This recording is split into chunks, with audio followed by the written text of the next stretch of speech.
नमस्कार, मेरा नाम अनय सिंह और आज मैं आप सबके बीच एक नज़्म लेके आया हूँ जिसके रचयिता हैं अहमद फराज साहब जी। अहमद फराज जी की ये नज़्म मेरी सबसे प्रिय नज़्म है। मैंने कई बार आप सबके सामने इसका जिक्र किया है और ये मेरी सबसे पसंदीदा नज़्म क्यों है आपको आज पता चलेगी। ये नज़्म में कुछ टेक्निकल वर्ड्स हैं जो हो सकता है आपको ना समझ में आए, तो मैं कोशिश करूँगा कि मैं उसको एक्सप्लेन कर पाऊँ।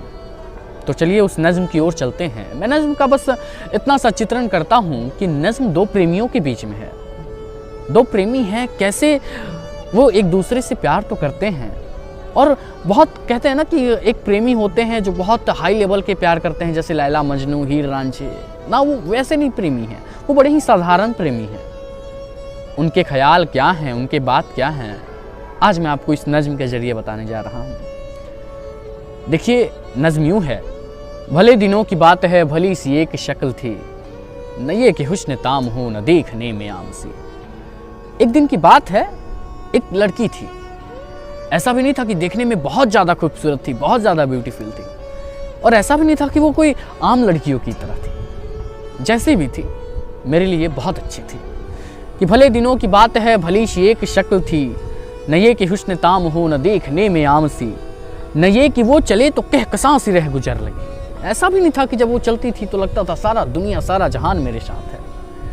न ये कि वो चले तो कहकशां सी रह गुजर लगे, मगर वो साथ हो तो फिर भला भला सफ़र लगे। लेकिन जब वो साथ होती थी तो लगता था कि अच्छा है, सब कुछ मेरे साथ अच्छा हो रहा है। कोई भी रुत हो उसकी छब फजा का रंग रूप थी, वो गर्मियों की छाँव थी, वो सर्दियों की धूप थी। मेरे लिए वो कैसी थी मैं क्या बताऊँ। वो मेरे लिए ऐसी थी जैसे गर्मियों में छाँव की तरह हो जो मुझे ठंडक दे, और सर्दियों में धूप की तरह हो जो मेरे रूह को आराम दिया करे। न मुद्दतों जुदा रहे, न साथ सुबह शाम हो। ऐसा भी नहीं था कि हम दिन भर साथ रहा करते थे, और ऐसा भी नहीं था कि हम कभी मिलते नहीं थे। न मुद्दतों जुदा रहे, न साथ सुबह शाम हो, न रिश्ते वफा पे जिद, न ये कि इज़्न आम हो। न ऐसी खुश लिबासियाँ की सादगी हया करे, न इतनी बेतकल्लुफ़ी की आईना हया करे। ऐसा भी नहीं था कि वो बहुत ज़्यादा सज संवर के रहा करती थी, बहुत साधारण सी रहा करती थी, और इतनी बेतकल्लुफ़, इतनी ख़राब तरीके से भी नहीं वो सस्ती थी कि उसे आईना भी देख के शर्मा जाए कि हाय मैंने ये क्या देख लिया। न ऐसी खुश लिबासियाँ की सादगी हया करे, न इतनी बेतकल्लुफ़ी की आईना हया करे, न इख्तिलात में वो रम की बदमज़ाह ख्वाहिशें। वो इस कदर नहीं मिलती थी कि मिलने का मज़ा ही ख़त्म हो जाए, न इस कदर शुपर्दगी की जज करे नवाज से, और इतने तपाक से भी नहीं मिलती थी कि कोई देख के कहे कि इसका चरित्र ठीक नहीं है। न इख्तिलात में वो रम की बदमज़ाह ख्वाहिशें, न इस कदर शुपर्दगी की जज करे नवाजिशे, न आशिकी जुनून की कि ज़िंदगी अजाब हो।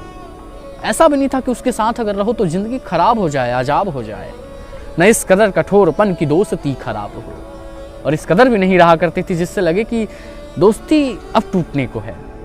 न आस की जुनून की कि ज़िंदगी अजाब हो, न इस कदर कठोरपन की दोस्ती खराब हो। कभी तो बात भी खफी, कभी सुकूत भी सुखन, कभी तो किस्त जाफरा, कभी उदासियों का बन। ऐसा भी नहीं होता था कि वो जब बात नहीं करती थी ना तो लगता था कि सारा दुनिया मुझसे रूठा है, और कभी कभी जब बात करती तो लगता था कि सब कुछ बेहतरीन है। सुना है एक उम्र है, मुआमलात दिल के भी, विसाल जाँ फिजा तो क्या फिरा के जा गुशिल के भी।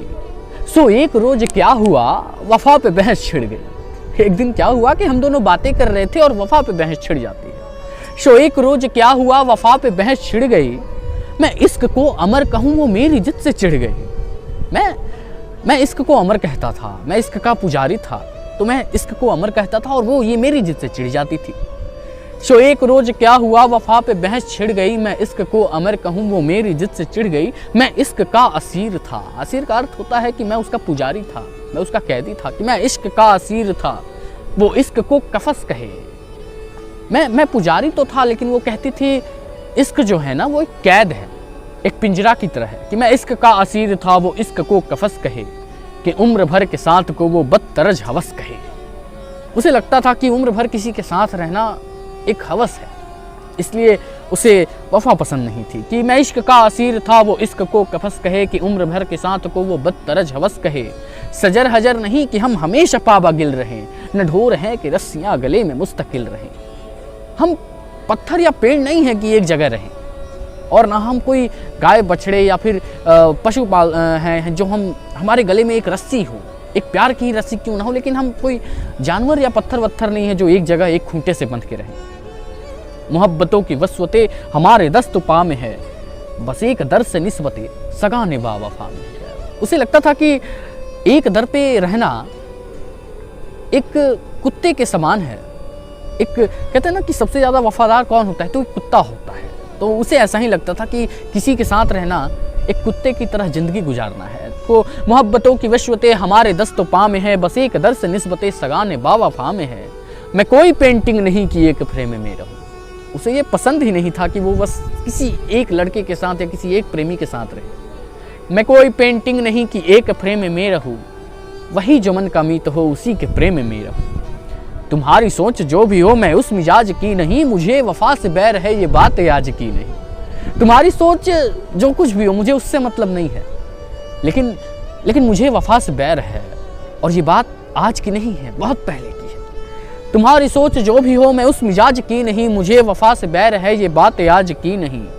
न उसको मुझ पे मान था न मुझको उस पे जोम ही, जो कोई अहद ही कोई ना हो तो क्या गमे शिकस्तगी। सो अपना अपना रास्ता हंसी खुशी बदल दिया, वो अपनी राह चल पड़ी मैं अपनी राह चल दिया। हम दोनों अब अलग हो चुके हैं, वो अब अपनी राह जा चुकी है, क्योंकि उसे एक इंसान के साथ, एक प्रेमी के साथ रहना पसंद नहीं है, और मैं इश्क का पुजारी हूँ तो मुझे रहना पसंद है। सो अपना अपना रास्ता हंसी खुशी बदल दिया, वो अपनी राह चल पड़ी मैं अपनी राह चल दिया। भली सी एक शक्ल थी, भली सी उसकी दोस्ती, अब उसकी याद रात दिन नहीं, मगर कभी कभी